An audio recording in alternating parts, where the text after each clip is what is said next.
Hello everyone, आज हम बात करने वाले हैं कि अगर आपके जीटी स्कोर में ड्रास्टिकली फॉल आ रहा है तो उसका क्या रीज़न हो सकता है और उससे हम कैसे कोप अप करें। तो सबसे पहले मैं बता दूं कि ये मैं अपने एक्सपीरियंस से बता रहा हूँ। मेरा जीटी स्कोर चल रहा था 700 एवरेज, जिसमें कभी 685, कभी 660, कभी 715 मंथ्स ऐसे चल रहा था। 650 से नीचे तो 660 से नीचे नहीं गया कभी लास्ट के 7-8 जीटीज़ में। लेकिन अभी जो मैंने जीटी दिया ग्रैंड टेस्ट 11 जो कि अभी लाइव है, इसमें एकदम से ड्रास्टिकली फॉल देखने को मिला 620 मार्क्स। वन मेन रीज़न जो कि मैं अपनी प्रेडिक्शन से कह सकता हूँ कि इसमें काफ़ी सारे नए क्वेश्चन थे। नए क्वेश्चन मीन नए कंसेप्ट थे और मीन्स जो इनमें मेन नोट्स में भी नहीं थे और क्यू बैंक में और पुराने जीटीज़ में नहीं थे। ऐसे पॉइंट्स थे इसके अंदर काफ़ी सारे। तो जब मैं ग्रैंड टेस्ट दे रहा था तभी मुझे पता चल गया था कि इसका डिफ़िकल्टी लेवल काफ़ी ज़्यादा है इस ग्रैंड टेस्ट का। हालांकि अभी रैंक नहीं आया है तो मैं बहुत अच्छे से नहीं बता सकता कि ये कितना डिफ़िकल्ट था, क्योंकि अगर क्वेश्चन जो डिफ़िकल्ट टेस्ट है उसका डिफ़िकल्टी लेवल बढ़ता है तो कट ऑफ भी कम हो जाएगा। जैसे कि इनिसेट में हमने देखा इनिसेट में जो है 150 160 करेक्ट होना भी एक बड़ी बात है इनिसेट में, और आपका टॉप 50 में रैंक आ सकता है अगर आपका 160 करेक्ट है तो इनिसेट में। तो दिस इज़ वन थिंग।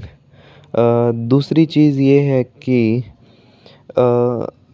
ये आपने एक जीटीज़ दिया। सबसे पहले what should be the frequency of giving the GTs. GTs आपको हर रोज़ नहीं देना है, बहुत ज़्यादा हो जाएगा हर रोज़ जीटी देना, और इतने जीटीज़ हैं भी नहीं कि आप रोज़ दें और फिर आखिरी तक आप जीटीज़ दे पाएँ। आपको जीटी देना चाहिए एवरी थर्ड डे और एवरी फोर्थ डे और एवरी फिफ्थ डे। तो ऐसे हमें जीटी देना चाहिए, हमें रोज़ जीटी नहीं देना है। और हमें ऐसा भी नहीं करना है कि आप महीने में सिर्फ एक ही जीटी दे रहे हैं, तो उससे आपका मोमेंटम नहीं बन पाएगा क्वेश्चन प्रैक्टिस का। Question practice is also important. तो हमें क्या करना है, हमें हमेशा अपना एवरेज स्कोर लेके चलना है कि हमारा एवरेज स्कोर क्या चल रहा है जीटीज़ में। एवरेज स्कोर अगर स्टेबल है तो इसमें इतना डरने वाली बात नहीं है। आपको ऐसा भी नहीं करना है कि आज आपके जीटी में कम स्कोर आया और कल आपने क्या किया, एक और जीटी दे दिया।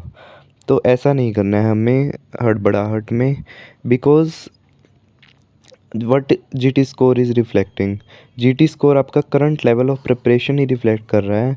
उससे आपकी कहीं बहुत ज़्यादा नॉलेज नहीं बढ़ रही है, उससे सिर्फ हम टेस्ट कर पा रहे हैं कि हमारा क्या लेवल है।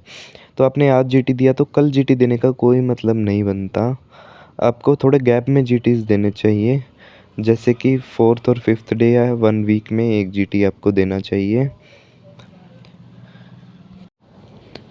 और नेक्स्ट थिंग इज़ कि आपको कभी भी खुद को लो फील करने की ज़रूरत नहीं है बाकियों से, because I have seen the cases when INI CET में 24 रैंक था एक कैंडिडेट का और नीट पीजी में 1000 रैंक। तो यू नेवर नो कि कब आप टॉप 100 या टॉप 50 रैंक को टच कर जाएं। अगर आपका 600 अबव आ रहा है स्कोर, मेन थिंग इज़ अगर आपका जीटीज़ में 600 अबव स्कोर आ रहा है, then you have very high chance of getting into under 1000 rank in NEET PG. So keep working, keep revising, and keep attempting the questions. And if you have not subscribed to my YouTube channel, you can subscribe for more NEET PG related videos. Now I am posting the videos related to the exam, NEET PG or INISET exam. After that, I will be posting the videos related to the counseling process and the things you have to keep in mind while choice filling. So thank you.